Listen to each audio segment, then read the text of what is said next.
What's up, guys? Rick here with my top 5 fades for this week's US Open. These are guys that I have concerns about, guys that I'm staying away from, and guys that will probably end up burning me come Sunday evening. But I'll at least provide some reason and some logic about why you should be a bit skeptical about these golfers. Let's jump into it. Let's start with Bryson DeChambeau, and what he's been doing over the course of the last year is well documented. He has made a commitment to driving distance over driving accuracy, and it's showing up in the stats. He's one of the longest hitters on the PGA Tour, but he's also near the bottom of accuracy, and that might work well 25, 30 times a year on the PGA Tour when you get out to Detroit Golf Club and you get out to places where the rough is not so penal, but that's not the case at Winged Foot. If you miss the fairway, and there will be a lot of missed fairways out there this week, you're going to be in big time trouble. And I have yet to see whether Bryson's commitment to this new style is going to lend well to a US Open style venue. But even on top of that, even just without the distance versus accuracy debate, I'm looking at his approach numbers, and they have just been absolutely horrific since the Memorial. In those 6 starts, he has lost a combined 23.29 strokes on approach. I could not find a worse 6-event stretch in his career, so something definitely going on there. And when you combine that with the inability and potentially struggles that he is going to find if he is not going to be hitting the short grass, I cannot be investing in Bryson DeChambeau.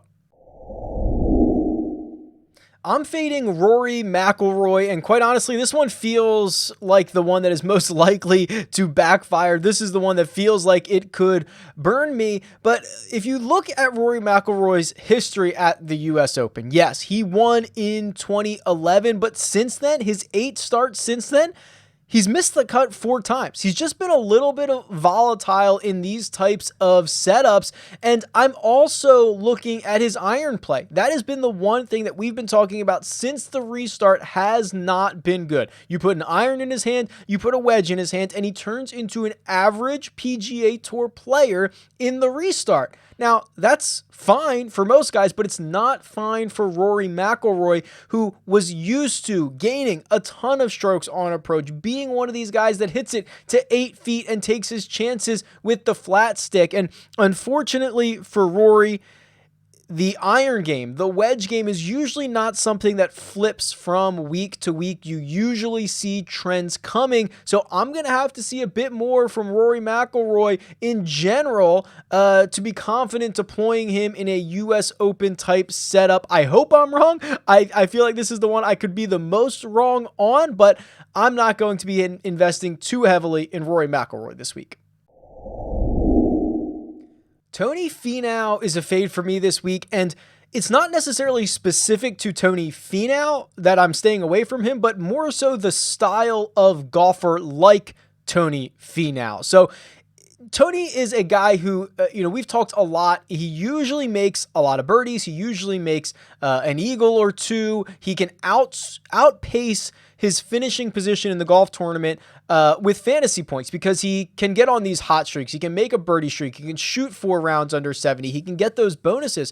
And usually he's a safer play because of that. But when you look at what we think the scoring is going to be this week at the US Open, how difficult it's going to play, your actual finishing position is going to make up such a huge chunk of your final fantasy point output. I mean, for example, a couple of weeks ago, Jon Rahm scored 94 DraftKings points at Olympia Fields, 30 of them coming from his victory alone. So 1/3 of his total fantasy point output came from his finishing position, and I think it's going to be even more than that this week. So you don't necessarily get the benefit of golfers who make a lot of birdies, make a lot of bogeys as well, outpacing their finishing position. Tony Finau being one of those guys who usually does it because the finishing position points is going to be such a huge chunk this week. So Finau is just one of the style of golfers that I'm not necessarily as interested in this week because of how we perceive the course is going to play, and then of course how that translates to fantasy scoring. Mark Leishman is a fade for me, and I don't think this should be breaking news to anyone. Mark Leishman has been playing absolutely terrible. He had one good round at the Tour Championship and then kind of fell back into what we've seen from Mark Leishman since the restart. But what I thought was noteworthy about Leishman is that he is actually the most expensive golfer in the field on DraftKings using DraftKings salary. So that means Leishman is $7,100. He's the most expensive golfer on DraftKings who has lost strokes to the field in the restart.